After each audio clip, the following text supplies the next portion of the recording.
Corona संकट के बीच सरकार के एक निर्णय ने दवा व्यवसायियों के सामने मुश्किलें खड़ी कर दी हैं।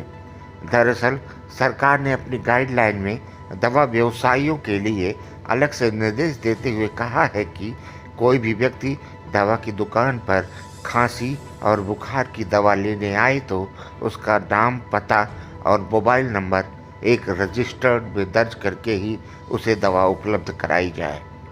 सरकार का यह आदेश कोरोना के बढ़ते खतरों के मद्देनज़र जायज़ हो सकता है, लेकिन दवा व्यवसायियों के लिए यह परेशानी का सबक बन गया है। प्रयागराज के दवा व्यवसायी कहते हैं कि सर्दी और बुखार की दवा लेने वाले अधिकतर लोग आसपास के ही होते हैं। ऐसे में उनका नाम, पता दर्ज करना न सिर्फ अव्यवहारिक हो जाता है, बल्कि उससे कोरोना के प्रति लोग पैनिक भी हो बैठते हैं। दवा व्यवसायियों का कहना है कि कोरोना के मद्देनज़र वो हर व्यवस्था करने को तैयार हैं। ऐसे में सरकार को भी चाहिए कि वो कोरोना को पैनिक न बनने दे और उसकी जांच की व्यवस्था करे। दवा व्यवसायियों का कहना है कि दवा व्यवसाय से जुड़े लोग पहले से ही दवा बिक्री का रिकॉर्ड सहेज कर रख रहे हैं। ऐसे में सर्दी बुखार की फुटकर दवा लेने के लिए दुकानों पर पहुंचने वालों का रिकॉर्ड रजिस्टर्ड में दर्ज करने से न सिर्फ समय की बर्बादी होगी, बल्कि अनावश्यक भीड़ भी दवा की दुकानों पर लगेगी, जो सोशल डिस्टेंसिंग के नज़रिए से भी व्यवहारिक नहीं होगा। हर मोहल्ले वाइज, और मोहल्ले के दुकानदार कस्टमर अक्सर मोहल्ले से ही सामान खरीदता है। अब वो जब वहाँ जाता है तो उससे कहा जाता है, जब सर्दी जुकाम की दवा हमेशा जैसे अभी तक मांगता आया है, जब वो मांगता है उससे जब कहा जाता है कि रजिस्टर में आपका नाम लिखा जाए, मोबाइल नंबर, तो उसके अंदर एक घबराहट आती है कि मुझे कहीं कोरोना तो नहीं हो गया, जबकि ये कोरोना का चूँकि सिम्टम्स इसी चीज़ से शुरू होता है, इसलिए और घबराहट होती है।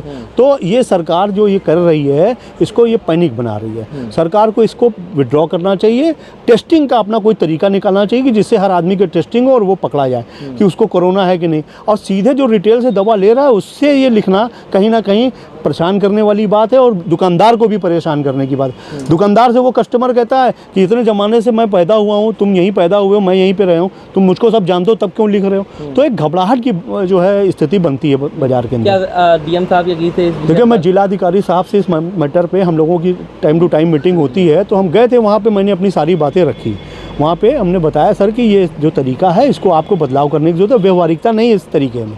तो उन्होंने हमसे ये कहा कि देखिए, ये ऊपर से जो आदेश आता है, हमारा काम है इसको इम्प्लीमेंट कराना है। तो चूँकि आदेश वहाँ से है, जब तक वहाँ से आदेश नहीं बदलता तब तक आपको इसी पे काम करना पड़ेगा। लेकिन हमारे लोगों की बात को सुनना चाहिए, समझना चाहिए, नहीं तो ऐसी, एक तो ओपीडी नहीं हो रही है, कोई डॉक्टर बैठ नहीं रहा है। ये सर्दी जुकाम बुखार आज का तो रोग है नहीं, एक ज़माने से चला आ रहा है, लेकिन उसके बावजूद सर्दी जुकाम में अब जाकर के इतनी ज़्यादा पैनिक है कि किसी आदमी को अगर घर में हो भी गया तो वो इतना घबरा जाता है कि उसका स्थिति खराब हो जा रही है। तो कायदे से इसको पैनिक ना बनाएं, व्यवहारिकता लाएं, और कोरोना का जो टेस्ट का इनके पास सेंटर है उसको बनाएं, वहाँ पे टेस्ट करवाएं, जिस आदमी को तकलीफ होगी वहाँ टेस्ट हो जाएगा। ठीक है, क्या नाम है आपका? ये कि जो हमारे रिटेल के भाई बंधु हैं, उनको सबसे बड़ी दिक्कत ये हो रही है कि जो गवर्नमेंट का रूल आया है कि हमको सारा मेजरमेंट करना है, सारी चीज़ें लिखा पढ़ी में करनी है, तो जो फुटकर का दवा विक्रेता है वो इन चीज़ों को एक एक चीज़ को लिखे और एक एक चीज़ को बताए लोगों को, ये संभव नहीं है। हम चाहते हैं कि इसको सरलीकरण किया जाए और जो व्यवहारिकता में चीज़ आती है उनका पूरा पालन किया जाए, जिससे किसी भी कस्टमर को दवा लेने में बुखार, सर्दी, जुकाम की कोई दिक्कत ना पैदा हो। आप लोगों ने अध्यक्ष जी से क्या बात रखी है इस चीज़? अध्यक्ष जी से हम लोगों ने ये बात रखी है कि इसका सरलीकरण जितना जल्दी हो सके वो कराया जाए, जिससे हम लोगों का व्यापार प्रभावित ना हो और ना ही किसी कस्टमर को कोई तकलीफ हो। क्या नाम है?